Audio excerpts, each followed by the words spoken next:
The following show is a Pod Avenue production. You are cordially invited to have dinner with the King. Pull up a chair and join WWE Hall of Famer Jerry the King Lawler and Glenn Moore. Enjoy. Broadcasting live from Chicago, Illinois, it's Dinner with the King. I'm Glenn Moore, and unfortunately, the King has boarded a plane, taken off back home to Memphis. I'm stuck here in Chicago. Well, not stuck because it's been a pleasure to be at Starrcast 2018, part of All In Weekend. Like I said, here in Chicago. If you don't know what Starrcast was or is, whenever you listen to this podcast, and if you didn't go, you missed out on a whole weekend of wrestling. A whole weekend of the who's who from the past, the present, and maybe some future. But it's just been an incredible weekend. King was here for less than 24 hours, and his schedule was jam-packed. We have a special podcast for you today, and I'm just going to do a short intro leading into the podcast this week. King had he had a meet and greet. We met a handful, more than a handful of Dinner with the King fanatics, I like to call them, the royalty of the podcast, and a lot of people who'd say listen to the podcast as well. But there were a handful that were extremely excited to tell King about the podcast, but also say hi to me, and I appreciate that. So if you are out and about, you listen to the podcast, and you see a big guy with the King, I know my face isn't on the podcast. My face isn't, King's a moneymaker. I'm just the guy doing production and making King laugh and being the butt of his jokes. But if you see a big guy hanging out with King, during a signing or whatever, it's most likely me. So say hi to me, because I like when you guys say hi and say you listen to the podcast, because I put a lot of hard work into the podcast. King shows up or connects me to and Skype to do it, but I do all the production work. I do all the behind the scenes stuff. Try to get the guests. Try to make the audio as best quality possible for you guys, because I take my professional podcast production seriously, and I think if not one of the best wrestling podcasts overall, we're definitely one of the best when it comes to audio quality of the podcast. So this week's episode is a little bit late. I apologize, because I've been here in Chicago for about a week, and for those who listen to the podcast, who follow us on social media, I'm actually not going home. I'm going down to Memphis for another week to be with King, to help him out with some mystery boxes, and we'll get to that shortly. But looking forward to being down in Memphis. We'll be recording a episode next week, helping him out, signing some stuff. So here in Chicago, I got here after Zany's, which we haven't talked about yet. I'm sure we'll talk about that in next week's podcast, with JR and King. Zany's in Chicago. That was last Thursday. I stay in Chicago because I figured, okay, when there's no point for me going home for 2 days after Wizard World, because I attended that here in Chicago. It was right across from the hotel. My first Comic-Con. I'm sure I'll talk about that in depth with King next week on the podcast. So I decided to stay in Chicago. I helped out with Conrad Thompson, and I know a lot of you know who Conrad is. Hosts a few incredible podcasts with Eric Bischoff, Bruce Pritchard, and Tony Schiavone. Great guy. And actually, I texted with Conrad a lot, but never have met the man behind the podcast godfather, so to speak, the podfather. But I wanted to help out. I wanted to be a part of Starrcast. And unfortunately, Terry Funk was not able to come here to do the panel with Jerry and I. I would have loved to do that with Terry Funk, but Terry is emergency surgery, not well this week, so he didn't come. So I said, "Hey, Conrad, what am I going to do all week? I'll help out. I'll be staff. I'll help, handle talent because I know who the who's are. So it's been camp helping Conrad, working about 12-hour days. I probably slept like 3 hours the past 3 days, but it's all good, man. It's all good. Great weekend here in Chicago, and I'm recording here on a Saturday morning. So we have all day Saturday, which is the all-in wrestling event, and then Sunday tomorrow is the last day of Starrcast. Like I said, I've run into a ton of people who listen to the podcast, a ton of people who say they love listening. Truly appreciate it. It's, don't be shy. Let King know you listen to the podcast. Let everybody know that you listen to the podcast. Let me know because I appreciate it. It's nice, I see the download numbers, but it's nice to put a face and a voice to an actual, a podcast download. So appreciate it greatly.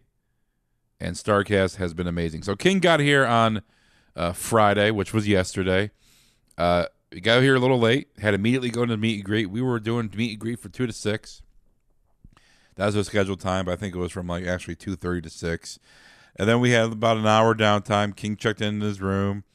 We went up there, hung out for a little bit, and then we went to. He had a dinner with the King, which was 12 lucky people who we were able to grab tickets before they sold out, and have dinner with the King. He had a private room, buffet style food. No, I didn't have more than one plate. I had like half a plate. The food wasn't that good, but I had half a plate, so I can know the buffet jokes. Get them out now on social media. I know. But the thing is, though, King, was there for an hour and a half with his dinner thing. So I recorded a good chunk of this. And these are some stories that you probably heard from King talk about. But King is a great storyteller. He can tell a story 100 times, but those 100 times are always to a different crowd.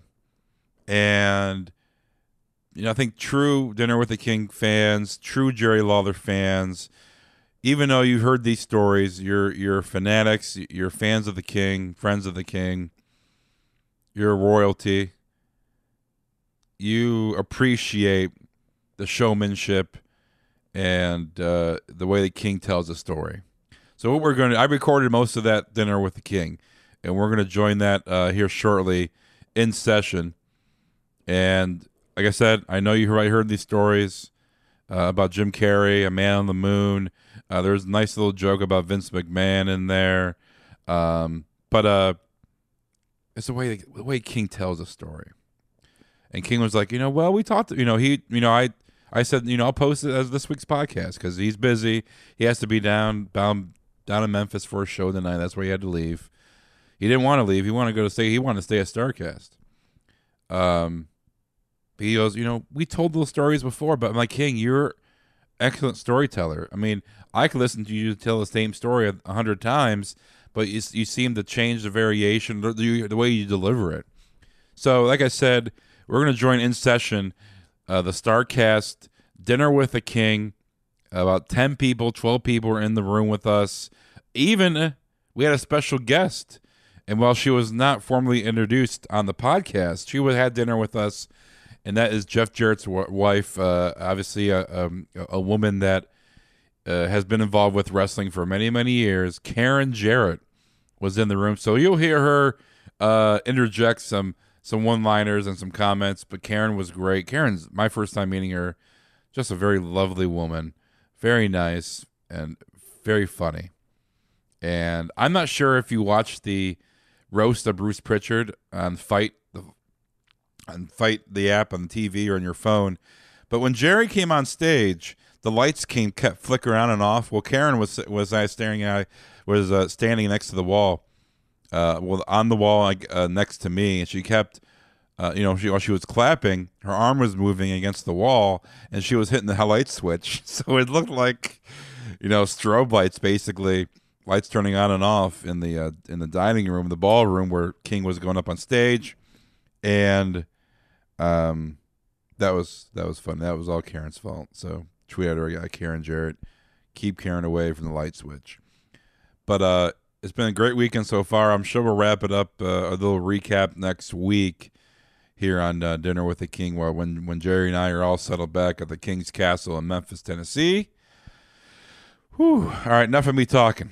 Let's let's sit back. Like I said, you've heard these stories before, but just enjoy the storytelling ability of Jerry Lawler, because he can describe to me paint drying on the wall, and the way he just describes it in his showmanship, I'll be interested. So what I'll do is I'll start, playing the audio from that. I apologize if the audio is a little bit far away. I cleaned up as best as I could.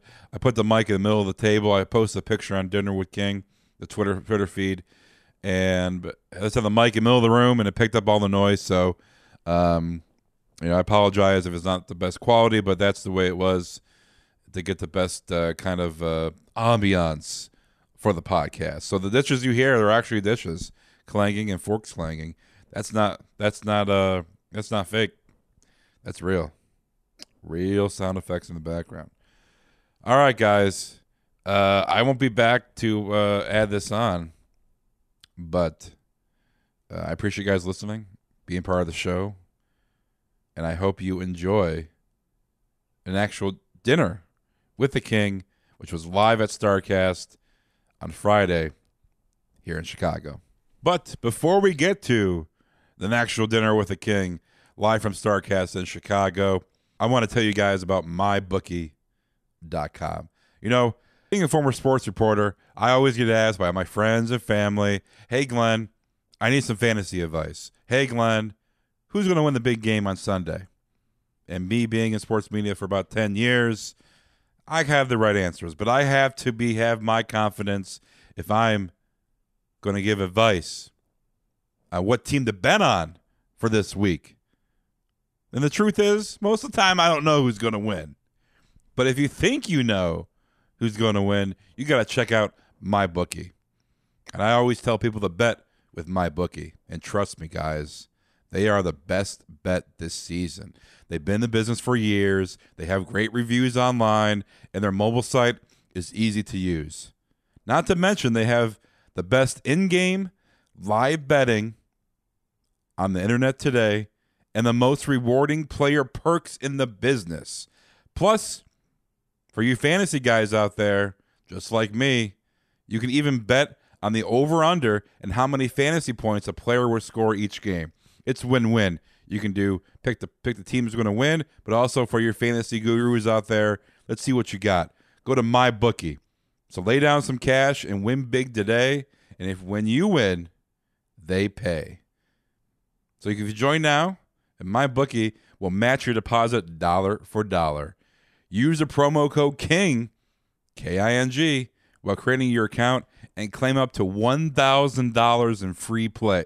Yes, that's $1,000 in free play.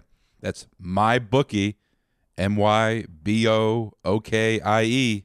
And don't forget to use promo code KING when creating your account to claim the bonus. You play, you win, you get paid. That's MyBookie. I bet they had like 1,000 people in the audiences. The old historic place in Los Angeles. Anyway, just an old historic arena there. So they had like 1,000 extras sitting in the audience. Funny thing, it was I guess the wardrobe people there. It was supposed to be the Mid-South Coliseum in Memphis, Tennessee. And of course, they'd seen Andy go, is that how you talk, Gary, from Memphis, Tennessee? All that kind of stuff. So I guess they figured it was like a bunch of hicks down there. I swear to you, I walked in, and they had all of these people come from wardrobe and filling in the seats. And they all had on like bib overhauls, the old blue jean overhauls, cowboy straw hats. I swear to you, everybody was that way. And I'm looking around, and I called Michael Hausman, who was the executive producer. I called Michael, and then he called Milos over, and I said, "Guys, this is embarrassing." And they said, "What?"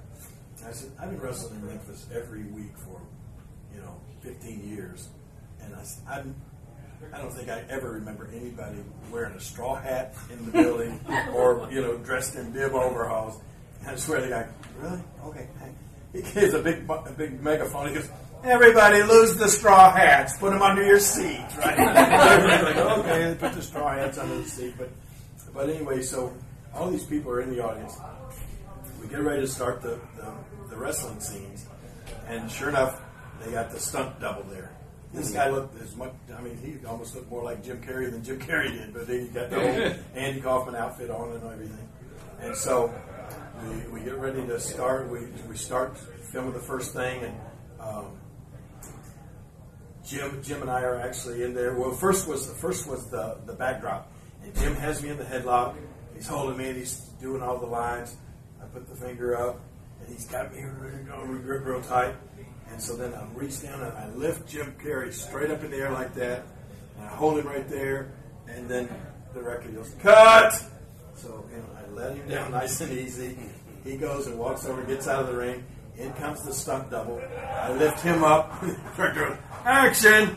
Boom! I dropped this guy back on the back of his head, right? And then cut again. The stunt double gets up. In comes Jim Carrey. He lays down. He lays down where the stunt double was. I get up. I stick his head between my legs. I pick him up in the air. He's upside down. Cut! Let him down. Out he goes again. Here comes the stunt double in. Pick him up. Action! Boom! And I drop this guy on his head, right? Then he gets up, goes out, and then Jim Carrey comes out. This is a long, drawn-out thing for the pile driver. So then Jim Carrey comes in and lays down. So we had to shoot this thing, I don't know, maybe 5 or 6 takes, right? We're doing it over and over. At one point, somebody in the crowd goes, these are people that are being paid to be there, right? But somebody in the crowd goes up, "Hey, Carey, why don't you take the pile driver?" so he's like over there all upset and everything because he really wanted to. So anyway, we'd done it 5 or 6 times, and the director, Milos Forman, gets on the microphone and says, "Ladies and gentlemen, thank you so much. You've been so nice." He said, "But we've just moved a little bit of lighting. We promise you we're going to do one more take, and that's it, and everybody can go home. Just one more take." And so, here we go. So they're moving some lighting, and all of a sudden Bob Zamuda, who has been like an advisor to Jim Carrey, Bob Zamuda comes walking around the ring. I'm standing on this side of the ring. Jim Carrey's over there with several people, makeup people, and all this kind of stuff, and I'm just standing over here. So Bob Zamuda comes by me, and he's like looking around. He goes, "Jerry." And I go, "What?" And he won't look at me, right? He's going, "Listen, on this next take, Jim wants you to, when the director yells cut, he wants you to go ahead and pile driving." And he says that way they'll have it on film. There's nothing they can do about it. And he just turns and walks real quick back over to Jim Carrey, right? So I'm standing there, and I knew exactly what was going through his mind at that point. I'm thinking, what he's going to do is if I pile drive him, he's going to lay there and claim that his neck is hurt. Oh, man. I knew it. I knew he would. He's going to lay there and claim that his neck is hurt, and he's going to make him take him to the hospital, just like Andy Kaufman did. He's going to do the whole thing. He wants to. That's how much he wanted to live out being Andy Kaufman, right? So I'm going, oh my gosh. Now the director is, "Places, everybody." And about that time, Milos walks by, and I lean down. And I said, "Milos." He goes, "Yes, Jerry." So he's down on the floor, so I leaned down, and I said, "Milos," I said, "Bob Zamuda just came over and said that on this take, when you yell cut, Jim wants me to go ahead and pile drive him so that you guys will have that on tape, on film." And he goes, "Oh, Jerry." "Oh, thank you very much, Jerry." He gets around and says, "Ladies and gentlemen, that's a wrap. We're through for today. Everybody, thank you so much. Go home. Thank you all for being here." I looked over, and Jim Carrey's about, a little bit further away than Glenn is down there. And he is like going, oh my gosh, he was like fuming, right? And so he runs over. Now they had the microphone down the ring, right? The ring announcer was talking. He goes to the middle of the ring, and he grabs the microphone, and he says, "Let me tell you people something." He said, "I wanted to take the pile driver, but Jerry Lawler's chicken. The insurance people are chicken. I just want you to know that I wanted to take..." About that time, they turned the microphone off. Then he got even more hot, and he starts screaming. He says, I'll never forget, he says, I have worked on Broadway, and I do not need a microphone to be heard. Yes, I mean, he was like out there, right? So then he just looked over at me, and Milos was going, get out of the ring, right? So I started to get out of the ring, and Jim Carrey comes running over and like grabs my arm. I turn around, and now he and I are standing there. I'm looking at him face to face, and, right? And he goes, oh, and spits right in my face. Yeah. And so then, like right then, I lost it, right? And it was one of those deals. It was almost like it was going in slow motion. He spits, and then he stands and looks at me, and then he goes, and he turned like, what did I just do, right? And he turns and starts running across the ring to where his corner was, right? And I lost it, and I start chasing him. And then Paul Giamatti, right? He was playing. He was playing so this part is of. all shoot at this point. Oh my God, yeah. Paul Giamatti comes like to try to stop me, and I remember grabbing Paul and just like throwing him. He winds up with a sprained ankle and wearing a boot the next day. But anyway, then, well, not the next day because I was fired after that. But anyway, so then I ran, and Jim Carrey was like trying to slide underneath the ropes, and he had this like big 400-pound security guard there, right? And he's trying to slide underneath the ropes, and just before he got out, I caught him in like a reverse chin lock. So I got Jim Carrey's head right here, and I'm going to pull him back in the ring. I look out, the people in the audience are going, what? Like, what is going on? Right? Is there an extra seat? Here, you can sit here. See if I can get you So, girl, no, honestly, I feel like I'm sitting in the seat. No, you're fine. I can stand over there. I'll have someone go in another chair. You're good. Yeah, well, there's got to be more chairs somewhere. Yeah. I think he's going to. I want to hear the end of this, though. Oh, okay. Welcome. What's up, man? Why are you late? To be honest with you, I thought this started late. Oh, But you know what? It's great to have dinner with the king. well, thank you. You know? Appreciate it. Good to have you Absolutely, here. man. And you know what? I honestly feel like you should sit down and I should stand. You're Like, good. Is there food still out there? I'll get you food. I'm good with food. Honestly. Okay. I've been drinking a lot. We're good. Okay. So That's why he's late. He's drunk. Oh, there we go. Yep. I'm pissed now. Late. So anyway, I've got Jim Carrey in the reverse chin lock, right? And I'm pulling him back into the ring. Now his bodyguard sees what's going on. He grabs his feet, right? Now this guy like weighs about 400 pounds, big guy, and he's got Jim Carrey's feet, and he's pulling him out of the ring. And I got him by his neck, and I'm pulling him back in. So this guy's like he's on the rack, right? He's getting stretched. So I don't know how long we both had him there, maybe 5 or 7 or 8 seconds or whatever. We're pulling each other with a tug of war with Jim Carrey's body, and so I just like came to my senses, and I said, crap, I can't beat up the biggest star in Hollywood here in front of 3,000 people and everything. So I just let him go. Boom, his head flopped down out, and then the guy pulls him out, and he falls down onto the floor on the ring, right? And by this time, everybody's in a big panic, and he's down on the floor. People are huddled around him, and sure enough, they call the ambulance. That's how I did it. Yeah, that's how he did it. So they call the ambulance, and they rush him to the hospital. Everybody else, I went back to my trailer and then went back to my hotel. And this was at probably, I don't know, 5 or 6 o'clock. And so then on the news that night at 11 o'clock, I'll never forget, there was whatever year that was, 83 or something, but anyway, 2000. But there was a big hurricane happening in Florida. And I mean, it was huge. It was just wiping out everything, and people are dying and all this stuff. And the lead story on the news at 11 o'clock was, breaking news. Actor Jim Carrey assaulted and hurt on the scene of his new movie by a professional wrestler, Jerry Lawler. Right? And film at 11 and all this stuff. So that was the lead story, that Jim Carrey was hospitalized. And so the next day, he was still in the hospital. And then I was told that I was fired from the movie. So I went back to Memphis, and they said that I was just kind of hearing stuff like there's stuff on TMZ, or not TMZ back then, but it was like Access Hollywood and stuff like that, saying that, and the wrestler's been fired from the movie, and they're going to have somebody else take his place and film a lot of this kind of stuff. But then finally, about 2 weeks went by, and I get a call from Danny DeVito again, and he says, Jerry, we're really sorry about all, what all has happened and what all went down, and it's just real unfortunate. But we've looked at, we've reconsidered about reshooting. It'd be way too expensive to try to go back and reshoot and stuff. And what you've done so far has been so good. So Jim, he said, Jim was the one that originally said he wanted you fired from the movie.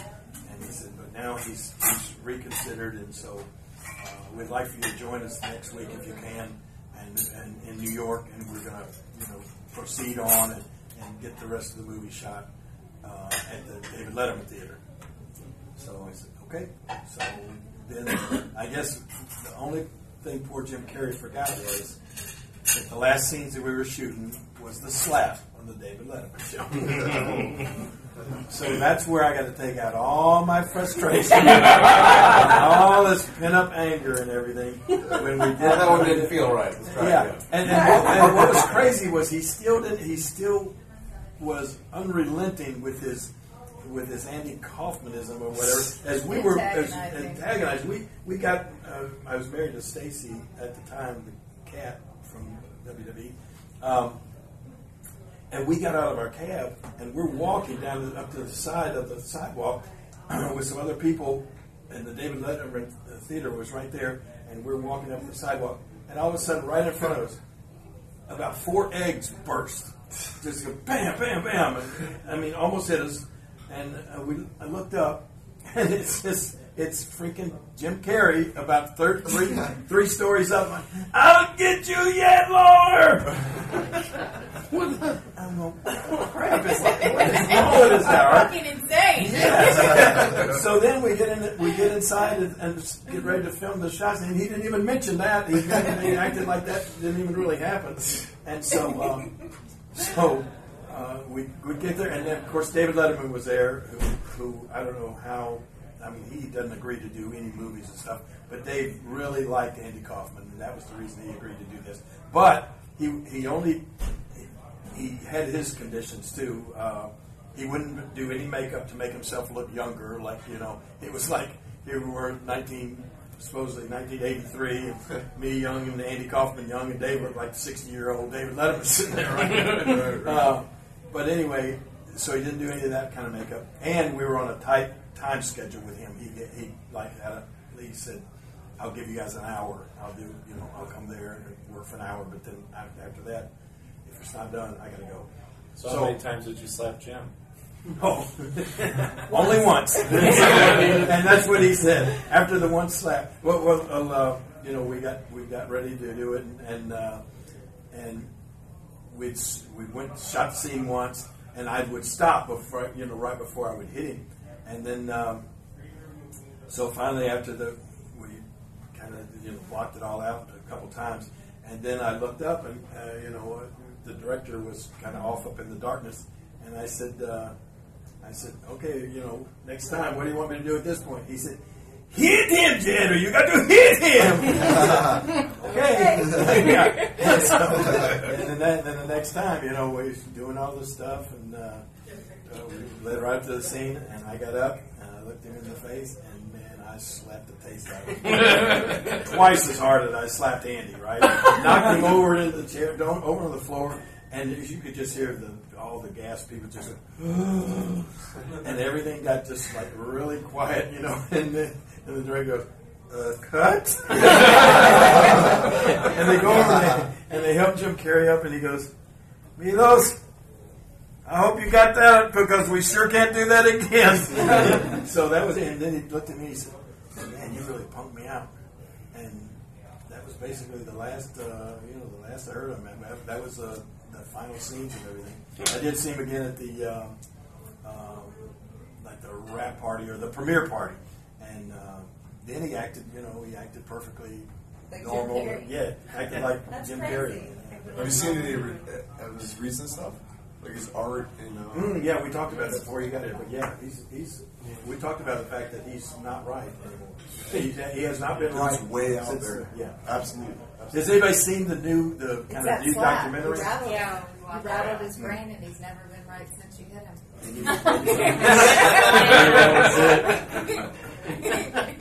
You knocked Andy into him. Hey, I'm late, but I gotta ask. My number one question for you is, what's the number one match you ever called? And number one match ever called? Yeah, and I mean, I know it's super hard because you call fucking tens of thousands of matches, but the one that sticks out in your mind is like, that's the one. It was define my legacy, you know? That's so hard. Yeah. No pressure, no pressure. And you got 30 seconds. Yeah. Honestly, I've never even thought of anything in those terms like a legacy of me being a commentator. I never liked being a commentator. I never thought when I got into this business that I would ever be a commentator. It just happened one day during the Monday Night Wars that you guys were talking about earlier. I was here. I had wrestled for 20 years in Memphis. Been a main event wrestler for 20 straight years. Came in 1993 to WWE. Started wrestling. Bret Hart, Ultimate Warrior, Jake Snake Roberts, Roddy Piper, wrestling all those guys. And then the Monday Night Wars started. And at that time, the commentators were Vince McMahon was doing the play-by-play, and Randy Savage was doing the color commentary with him. And so it was in a little town somewhere in the Pocono Mountains up in Pennsylvania one night. We were getting ready to do the show, and I forget who I was supposed to wrestle that night. Getting ready to do Raw, and if you remember during the Monday Night Wars, WCW came on an hour before Monday Night Raw, and so I'll never forget. Vince was looking around saying, "Somebody get Randy. I want to tell him. We're going to go over some of the stuff we're going to do on the show." Said, "Somebody find Randy Savage." So then, boom, a straight up hour came up, and somebody came in and told Vince, turn on the TV. And Vince turns on the TV on WCW, and there's, oh yeah, Randy Savage is out on the show with no warning. He had jumped ship and didn't tell anybody. And I'll never forget. I'm looking at Vince's face, and he just like no sold it. He just like looked and went. He said, "King, can you do color commentary with me tonight? And after next week, I'll have somebody to do it on a regular basis. But can you do it with me tonight?" I said, "Sure." And 25 years later, I was still doing it. You never found that. We never found that person to do the thing in place. Just a few days. Next week. We'll talk next week. I remember Bischoff mentioning that in the debate with Richard and stuff with that incident. Yeah, well, that's Savage didn't want to commentate. He wanted to continue. Yeah, no, I never liked it, and Do you like it now? Did you Yeah. ever grow to like it? Not really. Were you heavily scripted, or were you pretty? No, never scripted Okay, at all. so you got a lot of creative control Yeah, over. yeah. My dad still asks why you're not commentating the show. He still asks what you're doing Right, right now. absolutely, bro. Oh. You should have just been the shits at it, made yourself really Well, bad. yeah. You're so good. Right. No, you know what?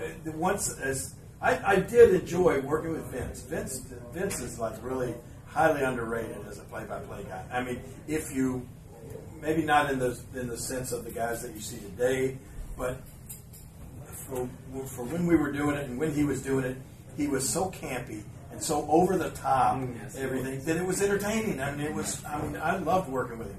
I mean, he could do something with his hair that would make his hair go back and forth. And he used to love to have me, say that he wore a toupee. I mean, I don't know why, but he just liked people to think that he was wearing a toupee. And so every week I'd have a joke in there about, oh my gosh, Vince, that toupee today looks really real. It's even got artificial dandruff. And then I'd say, oh, Vince, your toupee this week is so much better than the one you had last week. Last week, that chin strap was a dead giveaway. Every week I'd have some kind of line about his toupee, but he was a lot of fun to work with. But then with JR, when they put me with JR, that was like, I don't know. There was just a natural chemistry with JR and I, where I mean, I always looked at it like it really felt like with JR. It felt like two friends that said, "Come on over to my house. Let's sit on the sofa. We'll watch Raw together and talk about it." And that's basically the way we always kind of looked at the show. JR was so good and easy to work with because he was so studious about. He knew all the details. He knew all the background on everybody and all the he would always be right up on. He created his own terminology, like slobber knocker. He did that as and well. I did too. But it made it so easy for me in the fact that I just literally had to just show up and sit down and, like I said, just talk with my friend. And so one of the things that was so interesting to me, though, that you guys talked about at the show in Nashville was you never found out about the matches before. You didn't want to know what was going to happen. It was like very true. You got their responses. It was so realistic. It was and authentic. I think that makes a huge difference in. Yeah, but that came about by sort of accident.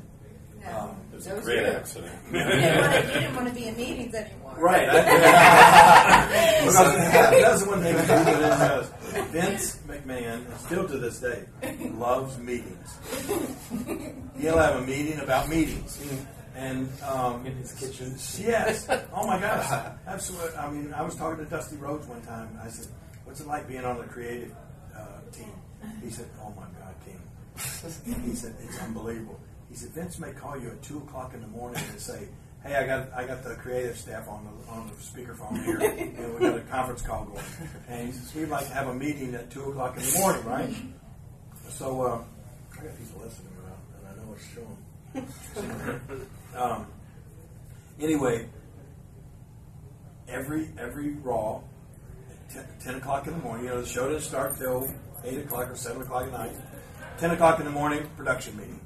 Everybody's there. All the creative staff, all the camera crew, all the the announcers, everybody, agents, basically everybody but the talent.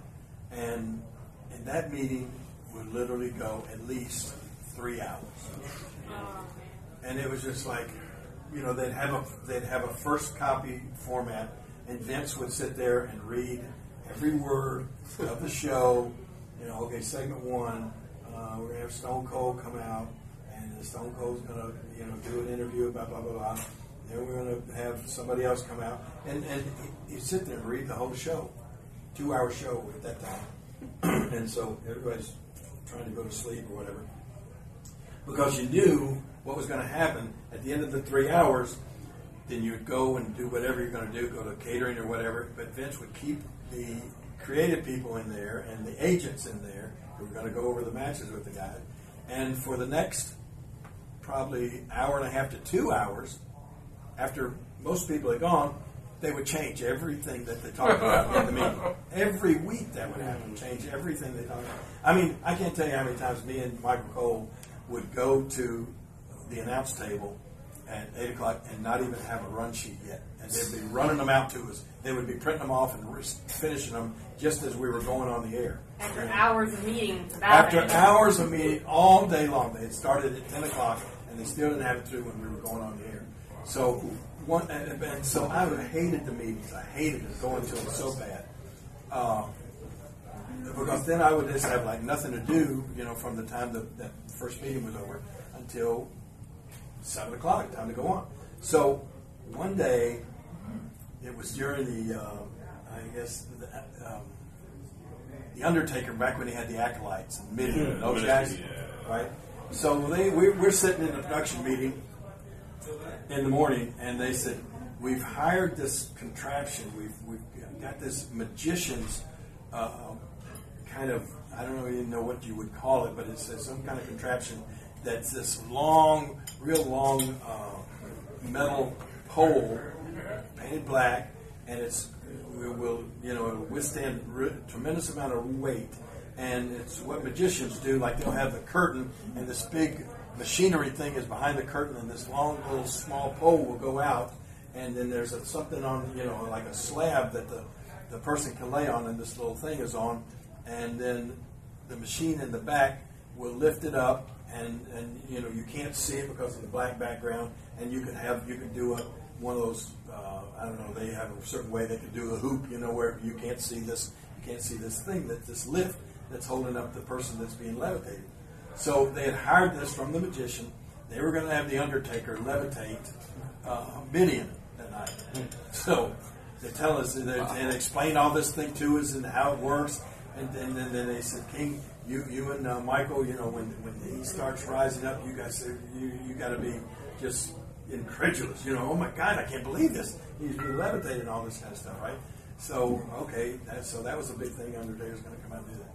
So anyway, we get there. We come back, get there that night, and all of a sudden, Undertaker comes out and he lays Midian down on this slab, this pedestal or podium or whatever kind of thing there, and he lays him down and he's doing all these incantations over him. Smoke is rising around and everything, and Michael Cole says, "King, what do you think? Wait a minute, King, look at it, look at that!" And now we're down by the ring, right? And they're doing this all the way up on the stage. And all of a sudden, Michael Cole goes, "Oh my God, King! Look at Midian. He's rising up in the air. He's being levitated. And look at this." And now I'm looking. I don't see that great, right? But I'm looking up there as best I can, and I don't see him raising up, right? Oh no! And, so I don't really say anything yet. And now Michael Cole's going crazy. "Oh my God! He's rising in the air. How is the Undertaker doing?" About that time in our ears, Vince McMahon screams, "Cole, you stupid son of a bitch! Shut your effing mouth!" And now we're on live, right? And I'm looking over at Cole and he said, "That damn contraption wouldn't work. We changed that earlier in the day. He's not levitating anybody." And so, and of course, Michael's there with egg on his face, and Vince is screaming at him, and nobody's being levitated after Michael said all that, right? So I don't know, I don't even remember how we supposedly got out of that. But then the next week, I went to Vince, and I said, "Vince, that was really embarrassing last week." And he said, "Oh, my God, King, I know. What did Michael Cole do?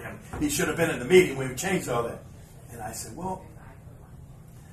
"If you remember the first meeting, you guys that's where you told us that this was all going to happen, and we never got word that it wasn't going to happen again." And I said, here's my feeling on that. And I'm thinking, is this going to work or not? And I said, I wish that I didn't have to go to those meetings, because when I know what's going to happen, I really feel like it affects my commentary. I would rather have my commentary and the things that I say be more honest, and like I'm seeing it just like the fans are. I think that it will help my commentary if I don't know anything about what's going on the show, and I'm just out there calling it raw, He goes, "Damn, King, you're right. That's exactly right. Don't ever come to meetings anymore." That's what I was saying. I need to sleep another hour. I literally didn't have to show up then until like 30 minutes before work, so it made my days great. What did you do in that spare time? Well, I would stay at the He hotel. was married to Stacy. I would really not, I would just be in the building. Sometimes I would go in early and just hang out at catering and do whatever, but I didn't really have to be there till like 30 minutes before, and that was really great. But now Michael Cole and JR, they enjoy the meetings. I mean, Michael Cole, of course, he's the head of the announcing team now and all this sort of stuff. So he goes to all the meetings, and JR loved to go to the meetings too. But I got out of them thanks to that little faux pas with the contraption for the magicians. So I got a question for you, man. I don't know about you guys at the table. When I think of Jerry Lawler, I think of the one word puppies. Where did that come from? Like, was that something that Vince gave you, and you sort of took that as a direction? And like, anybody know the answer to this? No, I know Out you of do. all the questions in the world. I just think of Jerry Lawler, and I think of like really. Well, that's your right. commentary was like entertaining in the sense that it was now. Yeah, well, So you were telling us what was happening right now, where Jerry might tell us what was happening in the future. Well, the thing with the puppies, I did not coin the phrase. I was not the first one to say the word puppies on WWE TV, and I'll tell you who was the first person. But because, like you said, that I am so associated with that puppies, like most people think that way, that is probably the reason that I'm not on TV anymore. And I mean that seriously. because they went so politically correct. PG. And they're not. It's not necessarily PG because they're not PG. I mean, they're further south than PG. They're PC. Oh, thank you. I mean, they're so politically correct that to a fault. And then, especially once they got so right now into started with the revolution. Now it's just all about empowering women, right? And that's a big political correct thing these days and everything. So the WWE jumped right on that. So it's about empowering women. They actually came to us and said, "Do not ever say that the women are sexy, or that they're good looking, or that they're beautiful. You must treat them exactly like you would a male athlete. You can say they're powerful, they're strong, they're energetic, they're all of this stuff, but nothing that would be considered feminist or sexist at all." Just call the guys pretty. Yeah. I mean, AJ's hair flowing in the wind. Keep saying that the crown broke. Absolutely. So anyway, if you remember on the 25th anniversary when they had JR and I call a couple of matches, and we were at the Manhattan Center and Vince was at the Barclays Center, I thought, what the hell? I said, and this was like early in the show, and I said, JR, it's so nice to be here tonight. We're going to go back in time or something like that. And I said, I might even say puppies tonight. And Remember that? do you remember that? I did. Immediately, right in my earphones, said, let's stay away from that tonight. Oh, I was laughing. I was like, yes! Yeah. Well, that was the last time it was ever said on there. But they was at the time.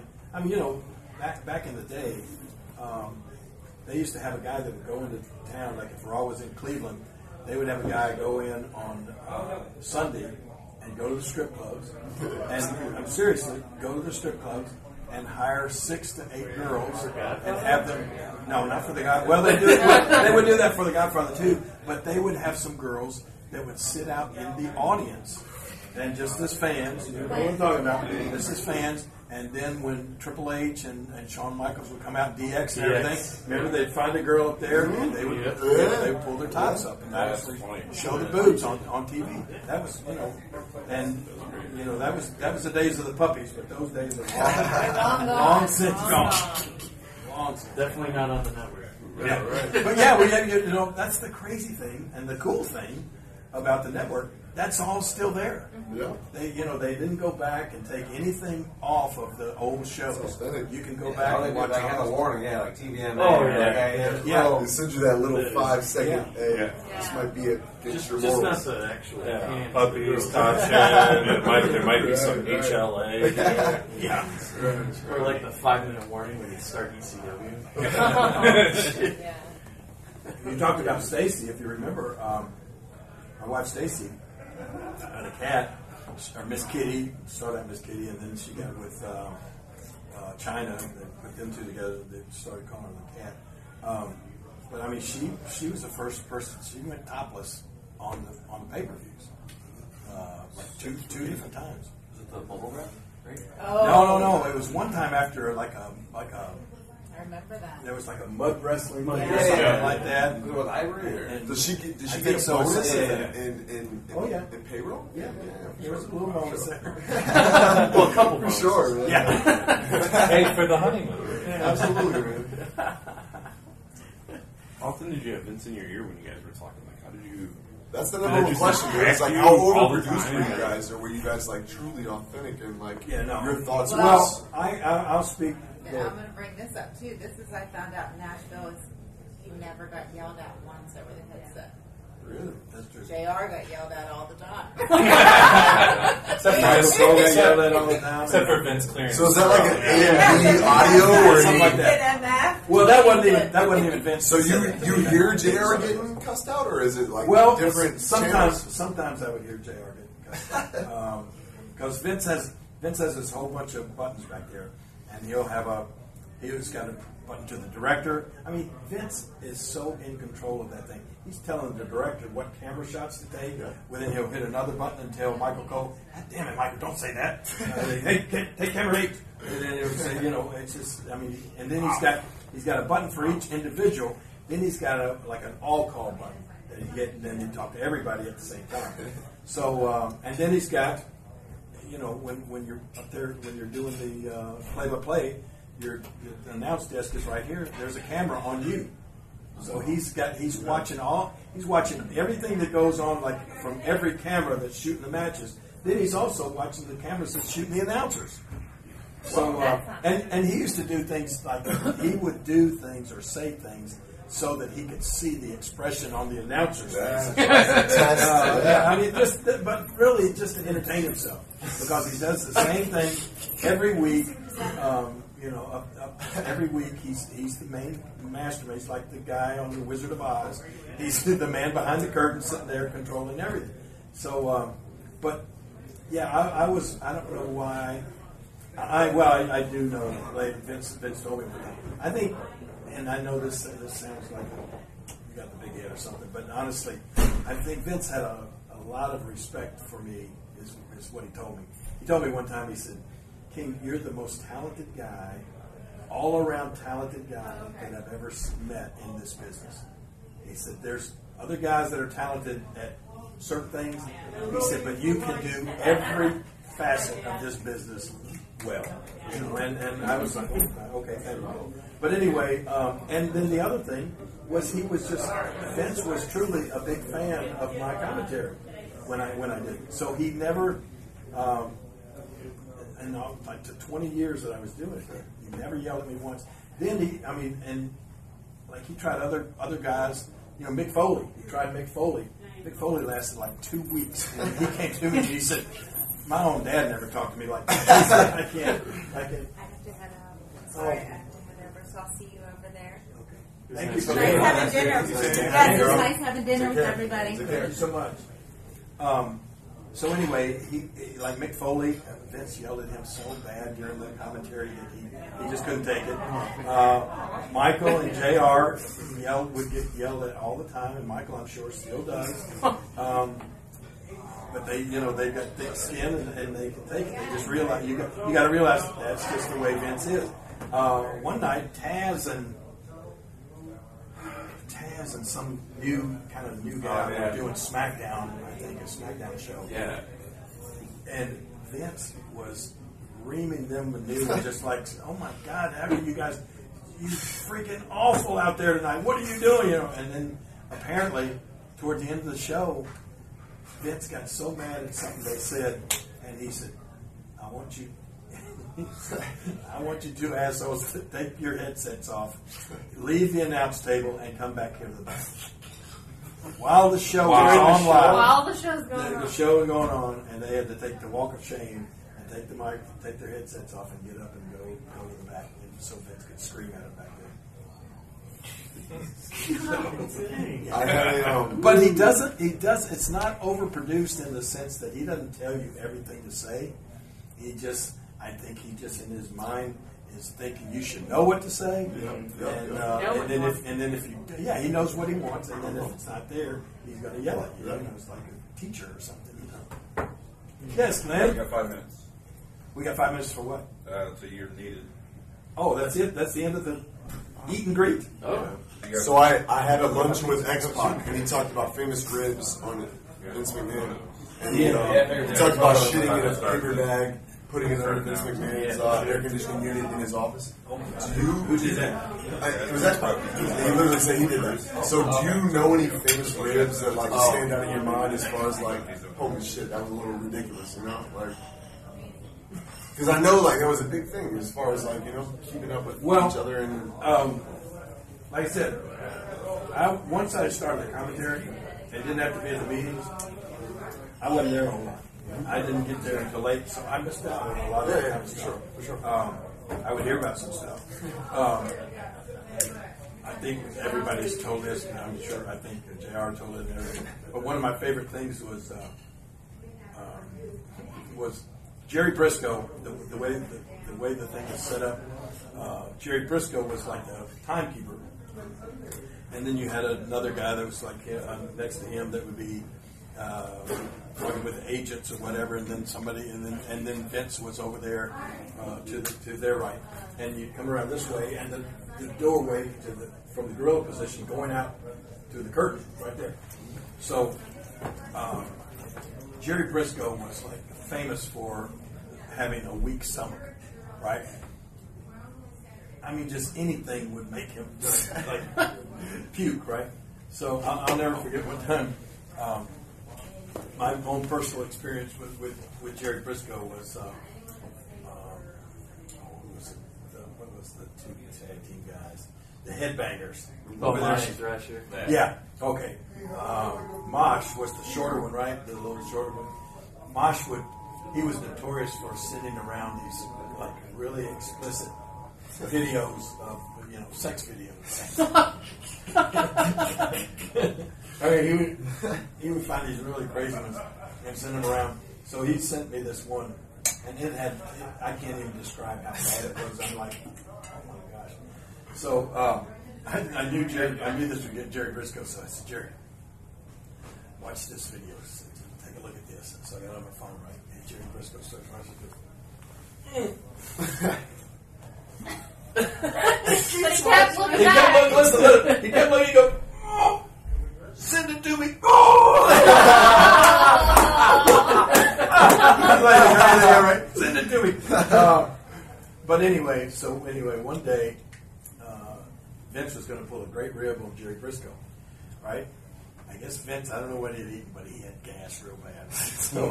So he was going to, he had to go out and cut a promo, Vince did. So he had told somebody over by the thing, I don't know if it was Triple H or who, but he said, watch this. As I go by, he said, I'm going to cut the biggest fart right at Jerry Briscoe's face. He said, I guarantee he'll vomit, right? So here comes Vince walking by, and Jerry Briscoe says, no. So Vince comes right by, and he sticks his butt right up there and goes, horrible, right? So it was so bad, and I'm sorry, but anyway, when he did it, it sharded. Right? he cracked his pants right there when he was trying to really show off. Briscoe was like, "Oh, Vince going." Oh no! Now look, they are playing his music to go out to do the thing, and he just cracked his pants. So anyway, he went on out. And he cut his promo just like sort of standing there and everything, and then he rushed back when he was through and went to bed. But that was a rib that backfired. Sure. That backfired's not a good word. So anyway, we gotta go. What do we gotta go tonight? The roast. We gotta get some photos. Okay. And then you do the roast. Oh God, the roast. Yeah. What you got to say about Bruce, man? You got good things or positive and negative things, man. Right? You know what? It's crazy is Bruce. I never knew about him before the podcast, right? But then his podcast comes out and you realize he's such an integral part of like creative. Yeah, he was a lot. Honestly, I never got to be around Bruce that much. Really? So I don't even know what I should say about it. The preceding show is a Pod Avenue production.